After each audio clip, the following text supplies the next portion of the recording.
So dear students, we are discussing about that ಏನೊಂದು animal Kingdom ಅಂತಕ್ಕಂಥ ಒಂದು concept ಬಗ್ಗೆ ಡಿಸ್ಕಷನ್ ಅನ್ನ ಮಾಡ್ತೀವಿ.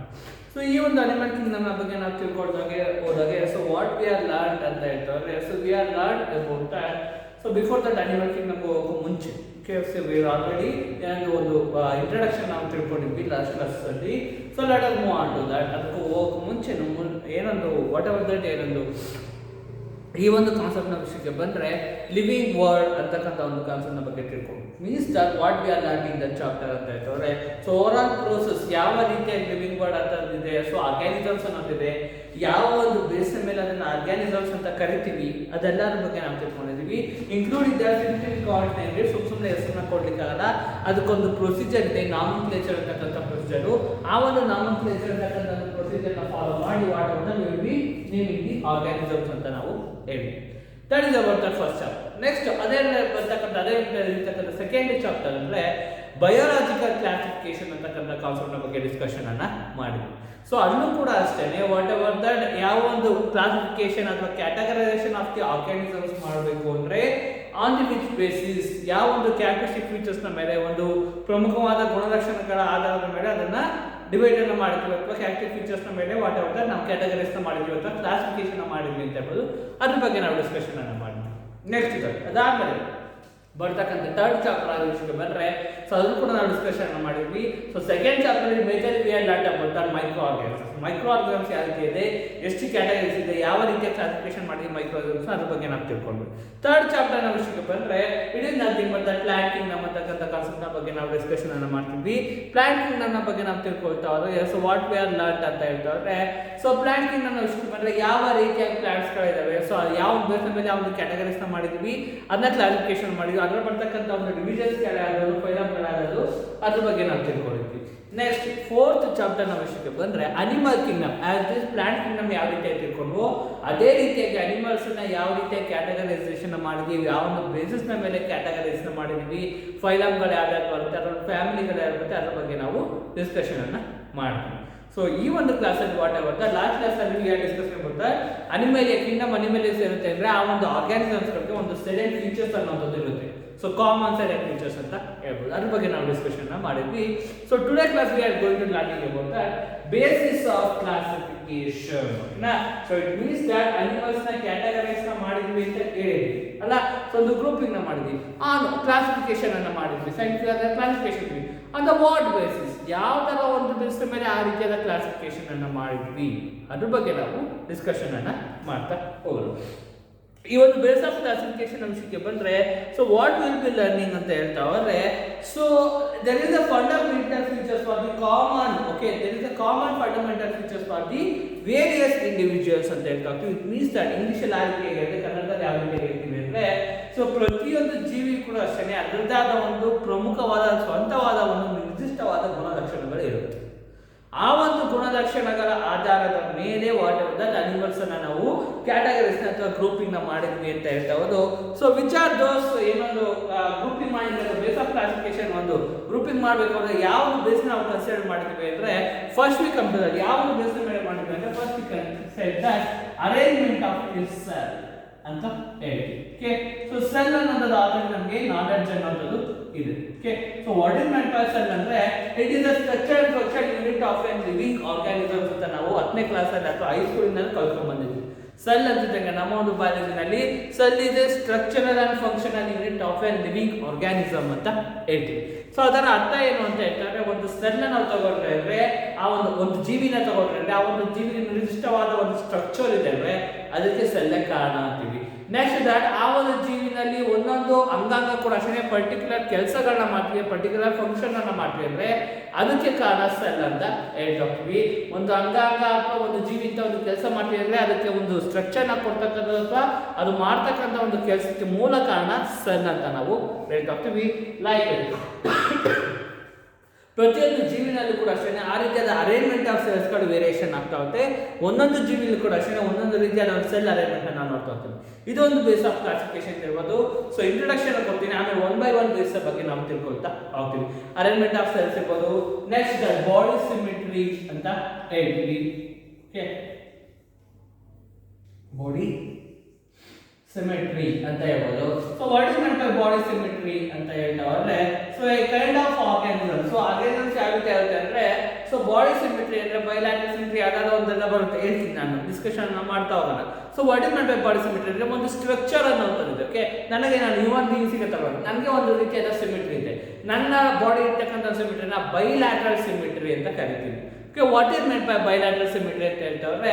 So the body is divided into two equal halves. ಒಂದು ಸೆಂಟರ್ ಅಲ್ಲಿ ಒಂದು ಲೈನ್ ಪಾಸ್ ಆಯ್ತಾರೆ ಅಥವಾ ಒಂದು ಜೀವಿನ ನಾವು ನೋಡಿ ಕರೆಕ್ಟಾಗಿ ಕಟ್ ಮಾಡಿದ್ರೆ ಈ ಕಡೆ ಅರ್ಧ ಎಡಭಾಗ ಬಲಭಾಗ ಎರಡು ಒಂದೇ ರೀತಿಯಾಗಿರ್ಬೇಕು. ಓಕೆನಾ? ಲೈಕ್ ವೈಸ್ ನನಗೆ ಕೂಡ ಅಷ್ಟೇ ಎರಡು ಕೈ ಇದೆ, ಸೊ ಇಲ್ಲೊಂದು ಕಾಲಿದಾವೆ. ಓಕೆ, ಸೊ ಮೂಗು ಕಿವಿ ಕಣ್ಣು ಎರಡು. ಸೊ ನನಗೆ ಕರೆಕ್ಟಾಗಿ ಹಿಂಗೆ ಬಜ್ಜಿ ಕಟ್ ಮಾಡಿದೆ ಅಂದ್ರೆ ಈಕ್ವಲ್ ಆಗಿ ಎರಡು ಪಾರ್ಟ್ಸ್ ಆಗುತ್ತೆ. ಸೊ ಈ ಕಡೆ ಯಾವ್ಯಾವ ಪಾರ್ಟ್ಸ್ ಇರುತ್ತೋ ಅದೇ ರೀತಿಯಾಗಿ ಈ ಕಡೆನೂ ಕೂಡ ಅದೇ ರೀತಿಯಾದ ಪಾರ್ಟ್ಸ್ ಇರುತ್ತೆ. ಅದನ್ನು ನಾವು ಸಿಮೆಟ್ರಿ, ಬಾಡಿ ಸಿಮೆಟ್ರಿ ಅಂತ ಹೇಳ್ತಾ ಹೋಗ್ತೀವಿ. ಒಂದೊಂದು ಜೀವಿಗಳು ಆ ರೀತಿಯಾಗಿ. ಸೊ ಈ ಕಡೆ ಎಡಭಾಗ ಎಷ್ಟು ಯಾವ ರೀತಿ ಆಯ್ತೋ ಬಲಭಾಗನೂ ಅದೇ ರೀತಿಯಾಗಿ ಈಕ್ವಲ್ ಮಿರರ್, ಒಂದು ಕನ್ನಡಿ ಮುಂದೆ ನಿಂತ್ಕೊಂಡು ಹೇಗೆ ಕಾಣುತ್ತೋ ಹಂಗೆ ಕಾಣಬೇಕು. ಓಕೆನಾ? ಸೊ ಅದನ್ನು ನಾವು ಸಿಮೆಟ್ರಿ, ಬಾಡಿ ಸಿಮೆಟ್ರಿ ಅಂತೀವಿ. ಒಂದೊಂದು ಜೀವಿ ಕೂಡ ಅಷ್ಟು ಒಂದೊಂದು ಸಿಮೆಟ್ರಿ ನಾವು ನೋಡ್ತಾ ಹೋಗ್ತೀವಿ. ಅದ್ರ ಬಗ್ಗೆ ಕೂಡ ಅಷ್ಟು ಡೀಟೇಲ್ ಆಗಿ ತಿಳ್ಕೊಳ್ತಾ ಹೋಗ್ತೀವಿ. ಅದಾದ ನಂತರ ಸೀಲೋಮ್ ಅಂತ ಹೇಳ್ತೀವಿ. ಓಕೆ, ನೇಚರ್ ಆಫ್ ಸೀಲೋಮ್ ಅಂತ ಹೇಳ್ಬೋದು. Okay, so what is meant by nature of coelom? What is meant by coelom ಅಂತ ಹೇಳ್ತಾರೆ? The coelom is said to be that body fluid ಅಂತ ಹೇಳ್ಬೋದು. ಓಕೆ, coelom ಅಂದ್ರೆ ಬಾಡಿ ಫ್ಲೂಯಿಡ್ ಅಂತ ನಾವು ಹೇಳ್ತಾ ಹೋಗ್ತೀವಿ. ಸೊ ಏನೊಂದು ಬಾಡಿ ಫ್ಲೂಯಿಡ್ ಅಂದ್ರೆ ನನ್ನ ಒಂದು ಬಾಡಿಗೆ ಒಂದು ಫ್ಲೂಯಿಡ್ ಇದೆ. ಓಕೆ, ಸೊ ನಾವೇನಾದ್ರು ಕಟ್ ಮಾಡಿದ್ರೆ ನನ್ನ ಬಾಡಿಯಿಂದ ರಕ್ತ ಬರುತ್ತೆ. ಆ ಒಂದು ಬಾಡಿ ಫ್ಲೂಯಿಡ್ ಇದೆ, ಬ್ಲಡ್ ಇದೆ, ಅದು ನನ್ನ ಬಾಡಿಗೆ ಇರ್ತಕ್ಕಂಥ ಸೀಲೋಮ್ ಅಂತ ಹೇಳ್ಬೋದು. ಸೀಲೋಮ್ ಅಂದ್ರೆ ಕೈಂಡ್ ಆಫ್ ಫ್ಲೂಯಿಡ್, ಒಂದು ಲಿಕ್ವಿಡ್ ನೇಚರ್, ಒಂದು ಜೀವಿಯ ಒಳಗಡೆ ಇರ್ತಕ್ಕಂಥ ಒಂದು ಲಿಕ್ವಿಡ್ ನೇಚರ್ ಅಂತ ಹೇಳ್ಬೋದು. ಆ ಒಂದು ಲಿಕ್ವಿಡ್ ನೇಚರ್ ಇರ್ತಕ್ಕಂಥ ಸೀಲೋಮ್ ಏನ್ ಮಾಡುತ್ತೆ ಅಂದ್ರೆ ತನ್ನ ಬಾಡಿ ಬೇಕಾದ ಪ್ರತಿಯೊಂದು ಆರ್ಗನ್, ಪ್ರತಿಯೊಂದು ಸೆಲ್ಲಿಗೆ ಬೇಕಾದ ಒಂದು ಕಂಟೆಂಟ್, ನ್ಯೂಟ್ರಿಯೆಂಟ್ಸ್ ಇರ್ಬೋದು, ಫುಡ್ ಇರ್ಬೋದು, ವಾಟರ್ ಇರ್ಬೋದು, ಆಕ್ಸಿಜನ್ ಇರ್ಬೋದು, ಅದನ್ನೆಲ್ಲ ಟ್ರಾನ್ಸ್ಪೋರ್ಟ್ ಮಾಡಿ ಒಂದು ಅಂಗಾಂಗದಿಂದ ಇನ್ನೊಂದು ಅಂಗಕ್ಕೆ ಟ್ರಾನ್ಸ್ಫರ್ ಮಾಡ್ತಾರೆ. ಓಕೆನಾ? ಸೊ ನನ್ನ ಬಾಡಿನಲ್ಲಿ ಏನೋ ಒಂದು ಟ್ರಾನ್ಸ್ಪೋರ್ಟ್ ಆಗಬೇಕು, ಎಕ್ಸ್ಚೇಂಜ್ ಆಗಬೇಕು ಅಂದ್ರೆ ಈ ಒಂದು ಸೀಲೋಮ್ ಅಥವಾ ಬಾಡಿ ಫ್ಲೂಯಿಡ್ ಮುಖಾಂತರನೇ ಆಗಬೇಕು. ಸೊ ಲೈಕ್ ಈ ರೀತಿಯಾದ ಸೀಲೋಮ್ ಅನ್ನೋದು ಒಂದೊಂದು ಜೀವಿ ಕೂಡ ಒಂದೊಂದು ರೀತಿಯಾಗಿರುತ್ತೆ. ಓಕೆನಾ? ನೇಚರ್ ಆಫ್ ದಿ ಸೀಲೋಮ್ ಅಂತ ಹೇಳ್ಬೋದು. ಅದೊಂದು ಬೇಸ್ ಆಫ್ ದಿ ಕ್ಲಾಸಿಫಿಕೇಶನ್. ಇದರ ಒಂದು ಬೇಸ್ ಮೇಲೆ ಕ್ಲಾಸಿಫಿಕೇಶನ್ ಮಾಡಿದೀನಿ ಅಂತ ಹೇಳ್ಬೋದು. ನೆಕ್ಸ್ಟ್ ನೇಚರ್ ಆಫ್ ಅಥವಾ ಸಿಸ್ಟಮ್ ಆಫ್ ಡೈಜೆಸ್ಟಿವ್ ಸಿಸ್ಟಮ್ ಇರ್ಬೋದು. ಓಕೆನಾ? ಸೊ ಡೈಜೆಸ್ಟಿವ್ ಸಿಸ್ಟಮ್ ಪ್ರೆಸೆಂಟ್ ಮತ್ತೆ ಆಬ್ಸೆಂಟ್ ಇರುತ್ತೆ. ಒನ್ ಸೈಡ್ ಇರುತ್ತೆ, ಟೂ ಸೈಡ್ ಡೈಜೆಸ್ಟಿವ್ ಕಂಪ್ಲೀಟ್ ಮತ್ತೆ ಇನ್ಕಂಪ್ಲೀಟ್ ಡೈಜೆಸ್ಟಿವ್ ಸಿಸ್ಟಮ್ ಅಂತ ಕರಿತೀವಿ. What ever that circulatory system. Okay, so ನಾನೇ ಒಂದು ಸೀಲೋಮ್ ಅಂತ ಹೇಳಿದ್ರೆ ಅಥವಾ ಬ್ಲಡ್ ಅಂತ ಏನ್ ಹೇಳ್ತೀವಿ, ಆ ಒಂದು ಸರ್ಕ್ಯುಲೇಟರಿ ಸಿಸ್ಟಮ್ ಅಂತ ಹೇಳ್ತೀವಿ. ಮೀನ್ಸ್ ಸರ್ಕ್ಯುಲೇಟರಿ ಸಿಸ್ಟಮ್ ಅಂದ್ರೆ ನನ್ನ ಒಂದು ಬಾಡಿ ಫ್ಲೂಯಿಡ್ ಒಂದ್ ಕಡೆಯಿಂದ ಇನ್ನೊಂದ್ ಕಡೆ ಮೂವ್ ಆಗಬೇಕು, ಅದಕ್ಕೆ ಒಂದು ಪಂಪಿಂಗ್ ಆರ್ಗನ್ ಇರಬೇಕು. ಸೊ ನನ್ನ ಬಾಡಿ ಸರ್ಕ್ಯುಲೇಟರಿ ಸಿಸ್ಟಮ್ ಬರ್ತೀವಿ. ನಾವು ಹಾರ್ಟ್ ನ ಬಗ್ಗೆ ಡಿಸ್ಕಷನ್ ಮಾಡ್ತೀವಿ, ಹೃದಯ ಬಗ್ಗೆ. ಸೊ ಹೃದಯ ಕೆಲಸ ಮಾಡುತ್ತೆ ಅಂದ್ರೆ ಸೊ ಬ್ಲಡ್ ಅನ್ನ ಸರ್ಕ್ಯುಲೇಟ್ ಮಾಡುತ್ತೆ ಅಂತ ಹೇಳ್ತೀವಿ, ಪಂಪ್ ಅನ್ನ ಮಾಡುತ್ತೆ. ಪ್ರತಿಯೊಂದು ಆರ್ಗನ್, ನನ್ನ ಬಾಡಿ ಇರ್ತಕ್ಕಂಥ ಪ್ರತಿಯೊಂದು ಆರ್ಗನ್ ಕೂಡ ಬ್ಲಡ್ ಅನ್ನ ಸಪ್ಲೈ ಮಾಡಲಿಕ್ಕೆ ಒಂದು ಎನರ್ಜಿನ, ಒಂದು ಪ್ರೆಷರ್ ಕೊಡುವಂಥದ್ದು ಹಾರ್ಟ್ ಅನ್ನೋದು. ಸೊ ಆ ರೀತಿಯಾಗಿ ಸರ್ಕ್ಯುಲೇಟರಿ ಸಿಸ್ಟಮ್ ಅನ್ನೋದು ಅದರ ಒಂದು ಬೇಸ್ನ ಮೇಲೆ ವಾಟ್ ಆರ್ ದ ಅನಿಮಲ್ಸ್ ನ ಒಂದು ಕ್ಯಾಟಗರೈಸೇಷನ್ ಅಥವಾ ಕ್ಲಾಸಿಫಿಕೇಶನ್ ಮಾಡಿದ್ದಾರೆ ಅಂತ ಹೇಳ್ಬೋದು. Next that reproductive system, majorly reproductive system. Okay, so if you compare that reproductive system ನಾವು ವಿಷಯಕ್ಕೆ ಬಂದ್ರೆ sexual mode of reproduction, asexual mode of reproduction, ಎರಡು ರೀತಿಯಾದ ಮೋಡ್ ಆಫ್ ರಿಪ್ರೊಡಕ್ಷನ್ ಬಗ್ಗೆ ನಾವು ಆಲ್ರೆಡಿ ಡಿಸ್ಕಷನ್ ಅನ್ನ ಮಾಡಿದ್ವಿ. ಓಕೆ, ಸೊ ಸೆಕ್ಷುವಲ್ ಮೋಡ್ ಅಂದ್ರೆ so what are the gametes ಗಳು ಫಾರ್ಮ್ ಆಗುತ್ತೆ. ಸೊ ಒಂದಕ್ಕೊಂದು ಫರ್ಟಿಲೈಸ್ ಆಗುತ್ತೆ, ಫ್ಯೂಸ್ ಆಗುತ್ತೆ, ಹೊಸ ಆರ್ಗನ್ಸ್ ಬರುತ್ತೆ. ಎಸೆಕ್ಷುವಲ್ ಅಂದ್ರೆ ತನ್ನ ಒಂದು ಬಾಡಿನಲ್ಲಿ ಯಾವುದೋ ಒಂದು ಪಾರ್ಟ್ ಡಿಟ್ಯಾಚ್ ಆಗಿಬಿಟ್ಟು ಹೊಸ ಆರ್ಗನಿಸಮ್ ಆಗಿ ಡೆವಲಪ್ ಆಗ್ತಾ ಹೋಗುತ್ತೆ. ಓಕೆ, ಲೈಕ್ ಈ ರೀತಿಯಾಗಿ ಎಲ್ಲಾ ತರ ಒಂದು ಬೇಸಿಸ್ ಮೇಲೆ ಒಂದೊಂದು ಜೀವಿನಲ್ಲಿ ಕೂಡ ಅಷ್ಟೇ ಒಂದೊಂದು ರೀತಿಯಾದ ಬೇಸಿಸ್ ಇರುತ್ತೆ. ಆ ಒಂದು ಸೆಲ್ಸ್ ಗಳ ಅರೇಂಜ್ಮೆಂಟ್ ಇರ್ಬೋದು, ಬಾಡಿ ಸಿಮೆಟ್ರಿ ಇರ್ಬೋದು, ಸೀಲೋಮ್ ಇರೋದು ಅಥವಾ ಇಲ್ಲದೆ ಇರೋದಿರ್ಬೋದು, ಡೈಜೆಸ್ಟಿವ್ ಸಿಸ್ಟಮ್ ಇರ್ಬೋದು, ಸರ್ಕ್ಯುಲೇಟರಿ ಸಿಸ್ಟಮ್ ಇರ್ಬೋದು, ರಿಪ್ರೊಡಕ್ಟಿವ್ ಸಿಸ್ಟಮ್ ಇರ್ಬೋದು, ಇದೆಲ್ಲಾ ರೀತಿಯ ಒಂದು ಬೇಸಿಸ್ ಅನ್ನ ಇಟ್ಕೊಂಡು ಈ ರೀತಿಯಾದ ಒಂದು ಪಾಯಿಂಟ್ ಅನ್ನ ಬೇಸಿಸ್ ಆಗಿ ಇಟ್ಕೊಂಡು ವಾಟ್ ಆರ್ ದಟ್ ಅನಿಮಲ್ಸ್ ನ ಕ್ಲಾಸಿಫಿಕೇಶನ್ ಮಾಡಿದ್ದಾರೆ ಅಂತ ಹೇಳ್ತಾ ಹೋಗ್ಬೋದು. So I have to tell you that ಈ ಒಂದು ಬೇಸಿಸ್ ಆಫ್ ಕ್ಲಾಸಿಫಿಕೇಶನ್ ಗಳು ಏನಿದಾವೆ ಇದನ್ನ ನಾವು ಇನ್ ಡೀಟೇಲ್ ಆಗಿ ತಿಳ್ಕೊಂಡ್ರೆ ಮುಂದೆ ಬರ್ತಕ್ಕಂಥ ಕ್ಯಾಟಗರೀಸ್ ಯಾವುದು ಒಂಚೂರು ಕಷ್ಟ ಆಗುತ್ತೆ, ಅಷ್ಟು ಒಂದು ಈಸಿ ಅನ್ಸುತ್ತೆ. ಬಟ್ ಬೇಸಿಸ್ ಆಫ್ ಕ್ಲಾಸಿಫಿಕೇಶನ್ ನಾವು ಪ್ರಾಪರ್ ಆಗಿ ತಿಳ್ಕೊಬೇಕು. ಅದ್ರಲ್ಲಿ ಯಾವ ರೀತಿಯ ಟೈಪ್ಸ್ ಬರುತ್ತೆ ಅಂತ ನಾವು ತಿಳ್ಕೊಳ್ಬೇಕು. ಸೊ ಈ ಒಂದು ಬೇಸ್ ಆಫ್ ಕ್ಲಾಸಿಫಿಕೇಶನ್ ಬಗ್ಗೆ ನೀವು ತಿಳ್ಕೊಂಡ್ರೆ ಸೊ ವಾಟ್ ಆರ್ ದಟ್ ಮುಂದೆ ಬರ್ತಕ್ಕಂಥ ಇದು ಕ್ಯಾಟಗರೈಸೇಷನ್ ಏನಿದೆ ಸೊ ಯಾವುದು ಕೂಡ ನಿಮಗೆ ಕಷ್ಟ ಆಗೋದಿಲ್ಲ, ತುಂಬಾನೇ ಈಸಿ ಅನ್ಸುತ್ತೆ. So let us start with the base of classification. ಇಷ್ಟು ರೀತಿಯ ಬೇಸ್ ಅಂತ ಇದೆ. ಸೊ ಇದನ್ನೆಲ್ಲ ಇನ್ ಡೀಟೇಲ್ ಆಗಿ ನಾವು ಡಿಸ್ಕಷನ್ ಅನ್ನ ಮಾಡ್ತಾ ಹೋಗ್ತೀವಿ.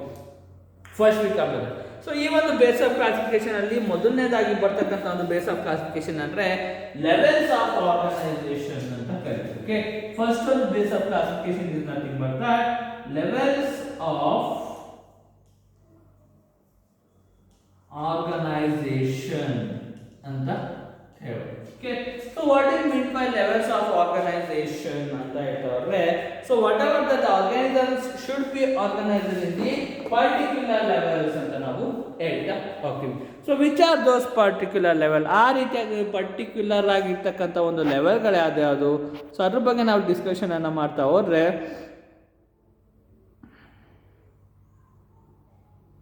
Okay, so let us discuss about the levels of organisation. ಅದರಲ್ಲಿ ಬರ್ತಕ್ಕಂಥ ಮೊದಲನೇ ಒಂದು level, before the level of organisation ಅಂತ ಏನು ಅಂತ ನಾವು ತಿಳ್ಕೊಂಡು. So members of Animalia whatever that they are all multicellular organisation. So animal kingdom ಗೆ ಸೇರ್ತಕ್ಕಂಥ ಎಲ್ಲಾ ರೀತಿಯಾದ ಜೀವಿಗಳು ಕೂಡ ಅಷ್ಟೇ they are all multicellular organisms ಅಂತ ಹೇಳಿ. ಓಕೆ, ಸೊ ಪ್ಲಾಂಟ್ಸ್ ಆಗಿರ್ಬೋದು ಅಥವಾ ಮೈಕ್ರೋಬ್ಸ್ ಆಗಿರ್ಬೋದು, ಎಲ್ಲೋ ಕೆಲವೊಂದು ಯೂನಿಸೆಲ್ಯುಲರ್ ಆರ್ಗಾನಿಸಮ್ಸ್ ನಾವು ನೋಡ್ತಾ ಹೋಗ್ತೀವಿ. ಬಟ್ ಅನಿಮಲ್ಸ್ ಬರ್ತಕ್ಕಂಥ ಅನಿಮಲ್ ಕಿಂಗ್ಡಮ್ ಸೇರ್ತಕ್ಕಂಥ ಎಲ್ಲಾ ರೀತಿಯ ಜೀವಿಗಳು ಕೂಡ ಅಷ್ಟೇ ಯಾವಾಗಲೂ ಅಷ್ಟೇ ಮಲ್ಟಿಸೆಲ್ಯುಲರ್ ಆರ್ಗಾನಿಸಮ್ಸ್ ಇರುತ್ತೆ. ಯೂನಿಸೆಲ್ಯುಲರ್ ಆರ್ಗಾನಿಸಮ್ಸ್ ಅಲ್ಲಿ ಅನಿಮಲ್ಸ್ ಗಳನ್ನ ನಾವು ಯೂನಿಸೆಲ್ಯುಲರ್ ಆರ್ಗಾನಿಸಮ್ಸ್ ನೋಡೋದೆಲ್ಲ rare. They are all multicellular organisms ಅಂತ ಹೇಳ್ತಾ ಹೋಗ್ತೀವಿ.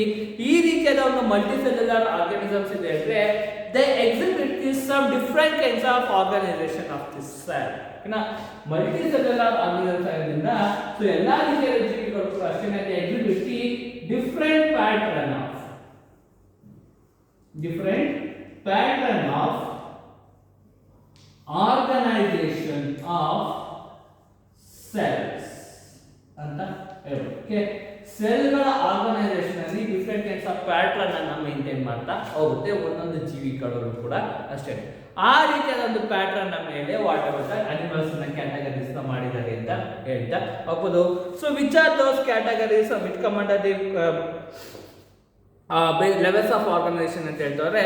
ಫಸ್ಟ್ ಒಂದು ಲೆವೆಲ್ ನಾವು ಸೆಲ್ಯುಲರ್ ಲೆವೆಲ್ ಆಫ್ ಆರ್ಗನೈಸೇಷನ್ ಅಂತ ಕರಿತೀವಿ. ಇದರಲ್ಲಿ ಬರ್ತಕ್ಕಂಥದ್ದಕ್ಕೆ ಸೆಲ್ಯುಲರ್ level of organization ಅಂತ ಹೇಳೋದು. So what it meant by cellular level of organization ಅಂತ ಹೇಳಿದ್ರೆ a kind of organisms are a kind of organisms which perform a particular function within a cell ಅಂತ ಹೇಳ್ತಾ ಹೋಗ್ತೀವಿ. Okay, let me explain about those things. So the cells are arranged or closely aggregated. So cellular level of organization ಇರ್ತಕ್ಕಂಥ animals ಅಲ್ಲಿ ಯಾವ ರೀತಿ ಇರುತ್ತೆ ಅಂದ್ರೆ the cells are loosely aggregated ಅಂತ ಹೇಳ್ಬೋದು. Okay, the cells are loosely aggregated. cellular level of organization ಇರ್ತಕ್ಕಂಥ ಒಂದು ಜೀವಿಗಳಲ್ಲಿ ಸೆಲ್ಸ್ ಎಲ್ಲದೂ ಕೂಡ ಅಷ್ಟೇ ಲೂಸ್ ಆಗಿ ಅಗ್ರಿಗೇಟ್ ಆಗುತ್ತೆ, ಅರೇಂಜ್ ಆಗುತ್ತೆ. In with some activities occurs. ಓಕೆನಾ, ಸೊ ಕೆಲವೊಂದು ಆಕ್ಟಿವಿಟೀಸ್ ಆಗ್ತಾ ಹೋಗುತ್ತೆ.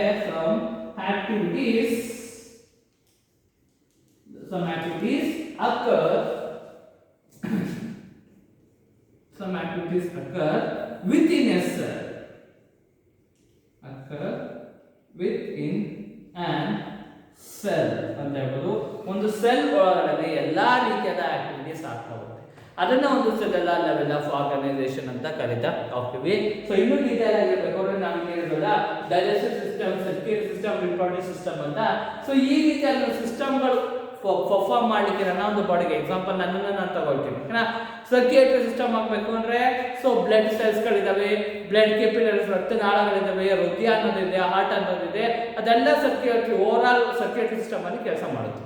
ಓಕೆ, ಡೈಜೆಸ್ಟಿವ್ ಸಿಸ್ಟಮ್ ನ ವಿಷಯಕ್ಕೆ ಬಂದ್ರೆ ಸೊ ಮೌತ್ ಬರುತ್ತೆ. ಓಕೆ, ಅದಾದ್ಮೇಲೆ ಸೊ ಅನ್ನನಾಳ ಅನ್ನೋದು ಬರುತ್ತೆ, ಸ್ಟಮಕ್ ಬರುತ್ತೆ, intestine, large intestine, small intestine ಇರ್ಬೋದು, ಪ್ಯಾಂಕ್ರಿಯಾಸ್ ಇರ್ಬೋದು, ಲಿವರ್ ಇರ್ಬೋದು, ಅದೆಲ್ಲ ಡೈಜೆಸ್ಟಿವ್ ಸಿಸ್ಟಮ್ ಅಲ್ಲಿ ಇನ್ವಾಲ್ವ್ ಆಗ್ತಕ್ಕಂಥ ಒಂದು ಸೆಲ್ಸ್ ಅಥವಾ ಆರ್ಗನ್ಸ್ ಅಂತ ಹೇಳ್ಬೋದು. ಯಾಕೆಂದ್ರೆ ಡೈಜೆಸ್ಟಿವ್ ಸಿಸ್ಟಮ್ ಪರ್ಫಾರ್ಮ್ ಮಾಡೋಕೆ ಒಂದು ಬೇರೆ ರೀತಿಯಾದ ಆರ್ಗನ್ಸ್ಗಳು ಸೆಲ್ಸ್ಗಳಿದಾವೆ. ಸರ್ಕ್ಯುಲೇಟರಿ ಸಿಸ್ಟಮ್ ಪರ್ಫಾರ್ಮ್ ಮಾಡೋಕೆ ಬೇರೆ ರೀತಿಯಾದ ಸೆಲ್ಸ್ ಆರ್ಗನ್ಸ್ ಇದಾವೆ. ರೆಸ್ಪಿರೇಟರಿ ಉಸಿರಾಟ ಕ್ರಿಯೆಗೆ ಬಂದ್ರೆ ಮೂಗ್ ಇರ್ಬೋದು ಅಥವಾ so what ever that air pipe, wind pipe ಇರ್ಬೋದು. ಓಕೆ, ಅದರ ಜೊತೆಗೆ ಲಂಗ್ಸ್ ಅಥವಾ ಶ್ವಾಸಕೋಶ ಅಂತ ಹೇಳ್ತೀವಿ, ಅದೆಲ್ಲ ಇರ್ಬೋದು. ಓಕೆನಾ. ಸೊ ಲೈಕ್ ವೈಸ್ ಅದೇ ಒಂದು ಪರ್ಟಿಕ್ಯುಲರ್ ಆರ್ಗನ್ಸ್ ಮತ್ತೆ ಸೆಲ್ಸ್ಗಳು ಬರುತ್ತೆ. ಸೊ ಒಂದೊಂದು ಕೆಲಸ ಮಾಡಲಿಕ್ಕೆ ಒಂದು ರೀತಿಯಾದ ಪರ್ಟಿಕ್ಯುಲರ್ ಆರ್ಗನ್ಸ್ ಮತ್ತೆ ಸೆಲ್ಸ್ಗಳನ್ನ ನಾವು ನೋಡ್ತಾ ಹೋಗ್ತೀವಿ. ಸೊ ಬಟ್ ಇಲ್ಲಿ ಸೆಲ್ಯುಲರ್ ಲೆವೆಲ್ ಆಫ್ ಆರ್ಗನೈಸೇಷನ್ ಏನಾಗುತ್ತೆ ಅಂದ್ರೆ, ಸೊ ದೇ ಆರ್ ಲೂಸ್ ಆಗಿರುತ್ತೆ. Some activities occur within a cell. ಒಂದೇ ಸೆಲ್ ಒಳಗೆ ಎಲ್ಲಾ ರೀತಿಯಾದ ಕೆಲಸ ಆಗುತ್ತೆ. ಒಂದು ಸೆಲ್ ಇದೆ ಅಂದ್ರೆ ಅದೇ ಸೆಲ್ ಡೈಜೆಸ್ಟಿವ್ ಸಿಸ್ಟಮ್ ಅಲ್ಲಿ ಇನ್ವಾಲ್ವ್ ಆಗುತ್ತೆ, ಸರ್ಕ್ಯುಲೇಟರಿ ಅದೇ ಸೆಲ್ ಇನ್ವಾಲ್ವ್ ಆಗುತ್ತೆ, so what ever that respiratory ಅದೇ ಸೆಲ್ ಒಂದು ಇನ್ವಾಲ್ವ್ ಆಗುತ್ತೆ. ಇಟ್ ಮೀನ್ಸ್ ದಟ್ ಎಷ್ಟೋ ಡಿಫ್ರೆಂಟ್ ಕೈಂಡ್ಸ್ ಆಫ್ ಆಕ್ಟಿವಿಟೀಸ್ ಎಲ್ಲ ವಿತಿನ್ ಎ ಸೆಲ್ ಒಂದೇ ಸೇಮ್ ಸೆಲ್ ಅಲ್ಲೇ ಆಗ್ತಾ ಹೋಗುತ್ತೆ. ಸೊ ಅದನ್ನ ನಾವು ಸೆಲ್ಯುಲರ್ ಲೆವೆಲ್ ಆಫ್ ಆರ್ಗನೈಸೇಷನ್ ಅಂತ ಕರೀತಾ ಹೋಗುವಂಥದ್ದು. ಸೆಲ್ಸ್ ಆರ್ ಲೂಸ್ಲಿ ಆಗಿರ್ತದೆ, some activities occur within a cell. ಒಂದು ಸೆಲ್ ಒಳಗೆ ಎಲ್ಲಾ ರೀತಿಯಾದ ಒಂದು ಆಕ್ಟಿವಿಟೀಸ್ ಆಗ್ತಾ ಹೋಗುತ್ತೆ. ಸೊ ಎಕ್ಸಾಂಪಲ್ ನಾವು ವಿಷಯಕ್ಕೆ ಬಂದ್ರೆ, example for the cellular level of organisation Porifera ಅಂತಕ್ಕಂಥ ಒಂದು ಅನಿಮಲ್ ಕ್ಯಾಟಗರಿ ಬರುತ್ತೆ. ಓಕೆ, ಪೋರಿಫೆರಾ ಅನ್ನೋದು ಅದರ ಜೊತೆಗೆ ಇದು ಸ್ವಲ್ಪ ಕಾಮನ್ಲಿ ಕಾಲ್ಡ್ ಆಸ್ ಸ್ಪಾಂಜಸ್ ಅಂತ ಕರೀತಾರೆ. ಓಕೆ, ಸೊ ಈ ರೀತಿಯಾದ ಪೋರಿಫೆರಾ ಅಂತಕ್ಕಂಥ ಅನಿಮಲ್ ಕಿಂಗ್ಡಮ್ ಅಲ್ಲಿ ಒಂದು ಫೈಲಮ್ ಬರುತ್ತೆ. ಆ ಒಂದು ಫೈಲಮ್ ಸೇರ್ತಕ್ಕಂಥ ಎಲ್ಲಾ ರೀತಿಯಾದ ಜೀವಿಗಳು ಅಷ್ಟೇ ಸೆಲ್ಯುಲರ್ ಲೆವೆಲ್ ಆಫ್ ಆರ್ಗನೈಸೇಷನ್ ಇರುತ್ತೆ. ವಿತಿನ್ ಎ ಸೆಲ್ ಎಲ್ಲಾ ರೀತಿಯಾದ ಆಕ್ಟಿವಿಟೀಸ್ ಪರ್ಫಾರ್ಮ್ ಆಗುತ್ತೆ ಅಂತ ಹೇಳ್ಬೋದು. ನೆಕ್ಸ್ಟ್ ಇದಾದ್ಮೇಲೆ ಸೊ ನೆಕ್ಸ್ಟ್ ಒಂದು ಲೆವೆಲ್ ಯಾವುದು ಅಂತ ಹೇಳ್ತಾರೆ, ಟಿಶ್ಯೂ ಲೆವೆಲ್ ಆಫ್ ಆರ್ಗನೈಸೇಷನ್ ಅಂತ ಕರೀತಾರೆ. Okay, it is said to be tissue level of organization ಅಂತ ಹೇಳ್ಬೋದು. So what is meant by tissue level of organization ಅಂತ ಹೇಳ್ತಾರೆ, a kind of function which perform within a group of cells ಅಂತ ಹೇಳ್ತಾ ಹೋಗ್ಬೋದು. So ಡೆಫಿನೆಟಿಕಲಿ ಹೇಳ್ತಾವ ನಾವು what is meant by tissue level of ಅಂದ್ರೆ, here the cells are arranged into tissues. ಓಕೆನಾ, the cells are arranged into tissues.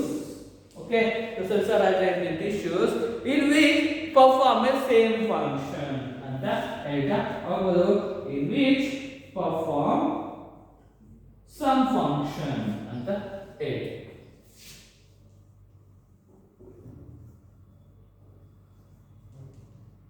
So what is meant by tissue level of organization? Cells are arranged in tissues. Okay, a group of cells which perform a particular function, it is said to be that a tissue level of organization ಅಥವಾ tissues ಅಂತ ಹೇಳ್ತಾ ಹೋಗ್ತೀವಿ. ಓಕೆನಾ, so ಸೆಲ್ಗಳು ಇರುತ್ತೆ. So ಇಲ್ಲಿ ಒಂದು cell ಅಲ್ಲಿ ಎಲ್ಲಾ ರೀತಿಯಾದ ಕೆಲಸ ಇರುತ್ತೆ. ಸೊ ಒಂದೇ ರೀತಿಯಾದ ಸೆಲ್ಗಳೆಲ್ಲ ಸೇರಿ ಒಂದು ಗುಂಪನ್ನು ಮಾಡುತ್ತೆ. ಆ ರೀತಿಯಾದ ಗುಂಪನ್ನು ನಾವು ಟಿಶ್ಯೂ ಅಂತ ಕರಿತೀವಿ. ಸೊ ಈ ಒಂದು ಟಿಶ್ಯೂ ನಲ್ಲಿ ಟಿಶ್ಯೂಸ್ perform some function ಅಥವಾ ಸೇಮ್ ಫಂಕ್ಷನ್, ಒಂದೇ ರೀತಿಯಾದ ಕೆಲಸ ಮಾಡಲಿಕ್ಕೆ ಒಂದು ಸೆಲ್ಗಳೆಲ್ಲ ಸೇರಿ ಒಂದು ಗುಂಪನ್ನು ಮಾಡಿರುತ್ತೆ, ಅದನ್ನು ಟಿಶ್ಯೂಸ್ ಅಂತ ಹೇಳ್ತೀವಿ. ಆ ರೀತಿಯಾಗಿ ಒಂದೊಂದು ಟಿಶ್ಯೂಸ್ ಒಂದೊಂದು ರೀತಿಯಾದ ಕೆಲಸ ಮಾಡೋದನ್ನ ನಾವು ಟಿಶ್ಯೂ ಲೆವೆಲ್ ಆಫ್ ಆರ್ಗನೈಸೇಷನ್ ಅಂತ ಕರಿತಾ ಹೋಗ್ತೀವಿ. So what is meant by ಅಂದ್ರೆ, cells are arranged in tissues which perform a same function. ಒಂದೇ ರೀತಿಯಾದ ಕೆಲಸ ಮಾಡಲಿಕ್ಕೆ ಎಷ್ಟೋ ರೀತಿಯ ಸೆಲ್ಸ್ಗಳೆಲ್ಲ ಸೇರಿ ಒಂದು ಗುಂಪನ್ನು ಮಾಡುತ್ತೆ, ಅದನ್ನ ಟಿಶ್ಯೂಸ್ ಅಂತ ಹೇಳ್ತೀವಿ. ಆ ಒಂದು ಟಿಶ್ಯೂಸ್ ಒಂದೇ ರೀತಿಯಾದ ಒಂದು ಕೆಲಸ, ಒಂದೊಂದು ಟಿಶ್ಯೂಸ್ ಒಂದೊಂದು ರೀತಿಯಾದ ಕೆಲಸ ಮಾಡುತ್ತೆ ಅಂತ ಹೇಳ್ಬೋದು. ಇದು ಒಂದು ಸೆಲ್ ಮಾಡಿದ್ರೆ, ಸೊ ಸೆಲ್ಗಳ ಗುಂಪನ್ನ ಸೇರಿ ಟಿಶ್ಯೂಸ್ ಅನ್ನು ಮಾಡ್ಕೊಂಡು ಅದು ಒಂದು ರೀತಿಯಾದ ಕೆಲಸನ ಮಾಡ್ತಾ ಹೋಗುತ್ತೆ. ಸೊ ಅದು ನಾವು ಟಿಶ್ಯೂ ಲೆವೆಲ್ ಆಫ್ ಆರ್ಗನೈಸೇಷನ್ ಅಂತ ಕರೀತೀವಿ. ಓಕೆ, ಸೊ ಇದಕ್ಕೆ ಎಕ್ಸಾಂಪಲ್ ನಮ್ಮ ವಿಷಯಕ್ಕೆ ಬಂದ್ರೆ, ಟಿಶ್ಯೂ ಲೆವೆಲ್ ಆಫ್ ಆರ್ಗನೈಸೇಷನ್ಗೆ ಸೀಲಿಯಂಟ್ರೇಟ್ಸ್ ಅಂತಕ್ಕಂಥ ಒಂದು ಅನಿಮಲ್ ಕಿಂಗ್ಡಮ್ ಅಲ್ಲಿ ಒಂದು ಫೈಲಮ್ ಇದೆ. Okay, coelenterates. Okay, pronunciation problem ಕೇಳಿಸ್ಕೊಳ್ಳಿ. ಸೀಲಿಯಂಟರೇಟ್ಸ್ ಅಂತ ಕರಿತೀವಿ. ಈ ರೀತಿಯಾದ ಸೀಲಿಯಂಟರೇಟ್ಸ್ ಅಲ್ಲಿ whatever the tissue level of organisation ನಾವು ಕಾಮನ್ ಆಗಿ ನೋಡ್ತೀವಿ ಅಂತ ಹೇಳ್ಬೋದು. ಓಕೆ, ಸೊ ನೆಕ್ಸ್ಟ್ ದಟ್ ಇದಾದ್ಮೇಲೆ ಥರ್ಡ್ ಒನ್ ಒಂದು ಲೆವೆಲ್ ಆಫ್ ಆರ್ಗನೈಸೇಷನ್ ವಿಷಯಕ್ಕೆ ಬಂದ್ರೆ, ಆರ್ಗನ್ ಲೆವೆಲ್ ಆಫ್ ಆರ್ಗನೈಸೇಷನ್ ಅಂತ ಕರೀತೀವಿ. ಆರ್ಗನ್ ಲೆವೆಲ್ ಆಫ್ ಆರ್ಗನೈಸೇಷನ್ ಅಂತ ಹೇಳ್ಬೋದು. So what is meant by organ level of organisation ಅಂದ್ರೆ, ಇಲ್ಲಿ ಸೆಲ್ಸ್ ಗಳು ಮಾಡ್ತೀವಿ, ಇಲ್ಲಿ ಗ್ರೂಪ್ ಆಫ್ ಸೆಲ್ಸ್ ಗಳು ಮಾಡ್ತೀವಿ. ಇಲ್ಲಿ ಏನಾಯ್ತಂದ್ರೆ ಗ್ರೂಪ್ ಆಫ್ ಟಿಶ್ಯೂಸ್ ಗಳು. ಓಕೆನಾ, ಸೊ ವಾಟ್ ಇಟ್ ಮೀನ್ಸ್ ಅಂತ ಹೇಳ್ತಾರೆ, the tissues are arranged into so together the tissues are arranged together which perform a particular function ಅಂತ ಹೇಳ್ತಾ ಹೋಗೋದು. So tissues are arranged together to form organ. Okay, the tissues are arranged together to form organ. These kind of the organ perform a particular function. And the head of the tissues are arranged together to form an organ which perform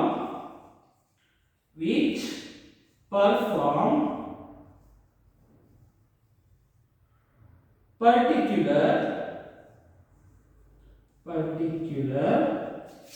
function ಅಂತ ಹೇಳೋದು. It means that cells ಗಳು ಎಲ್ಲ ರೀತಿಯ ಕೆಲಸ ಮಾಡ್ತಾ ಹೋಗುತ್ತೆ. ಇಲ್ಲಿ ಒಂದೇ ರೀತಿಯಾದ ಕೆಲಸ ಮಾಡ್ತಕ್ಕಂಥ ಸೆಲ್ಸ್ ಎಲ್ಲ ಸೇರಿ ಟಿಶ್ಯೂಸ್ ಆಗಿ ಅರೇಂಜ್ ಆಗಿ ಆ ಒಂದು ಟಿಶ್ಯೂಗಳು ಪರ್ಫಾರ್ಮ್ ಒಂದೊಂದು ರೀತಿಯಾದ ಕೆಲಸನ ಮಾಡ್ತಾ ಹೋಗುತ್ತೆ. ಇಲ್ಲಿ ಏನಾಗುತ್ತೆ ಅಂದ್ರೆ ಸೊ ಒಂದೇ ರೀತಿಯಾದ ಕೆಲಸ ಮಾಡ್ತಕ್ಕಂಥ ಟಿಶ್ಯೂಸ್ ಗಳು ಇರುತ್ತೆ, ಅದೆಲ್ಲ ಒಂದು ಗುಂಪನ್ನ ಮಾಡ್ಕೊಂಡು ಆರ್ಗನ್ಗಳು ಅಂಗಗಳಾಗಿ ಫಾರ್ಮ್ ಆಗಿ ಆ ಒಂದು ಅಂಗಾಂಗಗಳು ಪರ್ಫಾರ್ಮ್ ಎ ಪರ್ಟಿಕ್ಯುಲರ್ ಫಂಕ್ಷನ್. ಆ ಒಂದು ಅಂಗಾಂಗದಲ್ಲಿ ಒಂದೊಂದು ರೀತಿಯಾದ ಕೆಲಸನ ಮಾಡ್ತಾ ಹೋಗುತ್ತೆ ಅಂತ ಹೇಳ್ತಾ ಹೋಗೋದು. ಫಾರ್ ಎಕ್ಸಾಂಪಲ್ ಸ್ಟಮಕ್ ಗೆ ವಿಷಯಕ್ಕೆ ಬಂದ್ರೆ, ಓಕೆ, ಸೊ ಹೊಟ್ಟೆ ಭಾಗಕ್ಕೆ ಬಂದ್ರೆ, so what are that stomach ವಿಷಯಕ್ಕೆ ಬಂದ್ರೆ, wherever that so different kinds of cells different kinds of tissues ಎಲ್ಲ ಸೇರಿ ಒಂದು ಆರ್ಗನ್ ಸ್ಟಮಕ್ ಅಂತಕ್ಕಂಥ ಆರ್ಗನ್ ಅನ್ನ ಮಾಡಿದೆ. ಸೊ ಈ ಒಂದು ಆರ್ಗನ್ ಏನ್ ಮಾಡ್ತಾ ಇದೆ, digestive system. Okay, it's the digestive process. So ಜೀರ್ಣಾಂಗ ಕ್ರಿಯೆಯಲ್ಲಿ ಇನ್ವಾಲ್ವ್ ಆಗ್ತಾ ಹೋಗುತ್ತೆ. ಆ ಒಂದು ಸ್ಟಮಕ್ ಅಂತಕ್ಕಂಥ ಒಂದು ಆರ್ಗನ್ ಆಗಬೇಕು ಅಂದ್ರೆ ಅಲ್ಲಿ ಡಿಫ್ರೆಂಟ್ ಕೈಂಡ್ಸ್ ಆಫ್ ಟಿಶ್ಯೂಸ್ ಇರುತ್ತೆ. ಆ ಒಂದು ಡಿಫ್ರೆಂಟ್ ಕೈಂಡ್ಸ್ ಆಫ್ ಟಿಶ್ಯೂಸ್ ಬೇಕು ಅಂದ್ರೆ ಅಲ್ಲಿ ಡಿಫ್ರೆಂಟ್ ಕೈಂಡ್ಸ್ ಆಫ್ ಸೆಲ್ಸ್ ಇಂದ ಟಿಶ್ಯೂಸ್ ಆಗುತ್ತೆ. ಟಿಶ್ಯೂಸ್ ಎಲ್ಲ ಸೇರಿ ಆರ್ಗನ್ ಆಗುತ್ತೆ. ಆ ಒಂದು organ perform a particular function. ಅದನ್ನ ನಾವು ಆರ್ಗನ್ ಲೆವೆಲ್ ಆಫ್ ಆರ್ಗನೈಸೇಷನ್ ಅಂತ ಕರೀತಾ ಹೋಗ್ತೀವಿ. ಸೊ ಇದು ಒಂದು third one organ level of organisation ಅಂತ ಹೇಳ್ಬೋದು. ಸೊ ವಾಟ್ ಎವರ್ ದಟ್ ಈ ಒಂದು ಆರ್ಗನ್ ಲೆವೆಲ್ ಆಫ್ ಆರ್ಗನೈಸೇಷನ್ ವಿಷಯಕ್ಕೆ ಬಂದ್ರೆ ಫಸ್ಟ್ ಸ್ಟಾರ್ಟ್ ಆಗ್ತಕ್ಕಂಥ ಒಂದು ಅನಿಮಲ್ ಕ್ಯಾಟಗರಿ ಇದೆ ಪ್ಲಾಟಿಹೆಲ್ಮಿಂಥೀಸ್ ಅಂತಕ್ಕಂಥ ಒಂದು ಅನಿಮಲ್ ಫೈಲಮ್. ಓಕೆ, ಪ್ಲಾಟಿಹೆಲ್ಮಿಂಥೀಸ್ ಅಂತ ಹೇಳ್ಬೋದು. ಸೊ ಈ ಒಂದು ಪ್ಲಾಟಿಹೆಲ್ಮಿಂಥೀಸ್ ಅಂತಕ್ಕಂಥ ಒಂದು ಫೈಲಮ್ ಅಲ್ಲಿ ಫಸ್ಟ್ ಒಂದು organ level of organisation start ಆಗುತ್ತೆ ಅಂತ ಹೇಳ್ತಾ ಹೋಗ್ಬೋದು. So this is about the tissue level, cellular level, tissue level ಮತ್ತೆ ಆರ್ಗನ್ ಲೆವೆಲ್. ಸೊ ಇನ್ನೊಂದು ಲೆವೆಲ್ ಆಫ್ ಆರ್ಗನೈಸೇಷನ್ ಇದೆ. ಸೊ ಅದನ್ನ ನಾವು organ system level of organisation ಅಂತ ಕರೀತೀವಿ. Okay, so it is said to be that organ system level of organization ಅಂತ ಹೇಳ್ಬೋದು.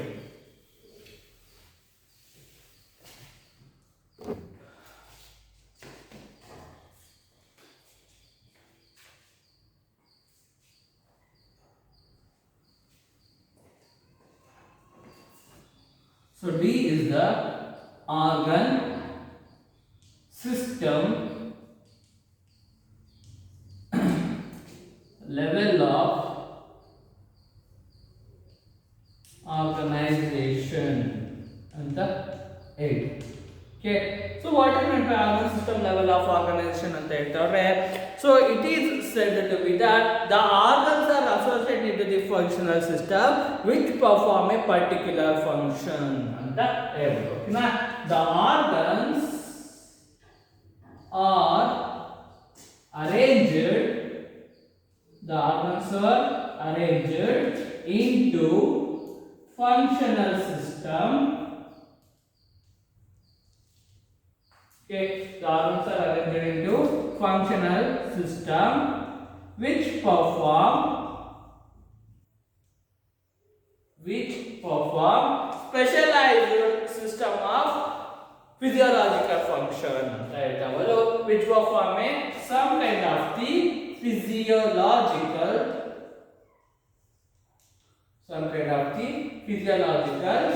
functions ಅಂತ ಹೇಳಿ. So what it means by ಅಂತ ಹೇಳ್ತಾವ್ರೆ. ಸೊ ಇಲ್ಲಿ ಏನಾಗುತ್ತೆ ಅಂದ್ರೆ ಟಿಶ್ಯೂಸ್ ಎಲ್ಲ ಸೇರಿ ಆರ್ಗನ್ ಫಾರ್ಮ್ ಮಾಡುತ್ತೆ. ಆ ಒಂದು ಆರ್ಗನ್ಗಳು ಒಂದೊಂದು ಕೆಲಸನ ಮಾಡ್ತಾ ಹೋಗುತ್ತೆ. But organ system level of organisation ಅಂತ ಹೇಳ್ತಾರೆ a group of organs which perform a particular function ಅಂತ ಸಿಂಪ್ಲಿಫೈಡ್ ಆಗಿ ಹೇಳ್ಬೋದು. Okay, so organs are arranged in functional system. Organs ಎಲ್ಲ ಡಿಫರೆಂಟ್ ಟೈಪ್ಸ್ ಆಫ್ ಆರ್ಗನ್ಸ್ ಎಲ್ಲ ಸೇರಿ ಒಂದು ಫಂಕ್ಷನ್ ಸಿಸ್ಟಮ್ ಆಗುತ್ತೆ.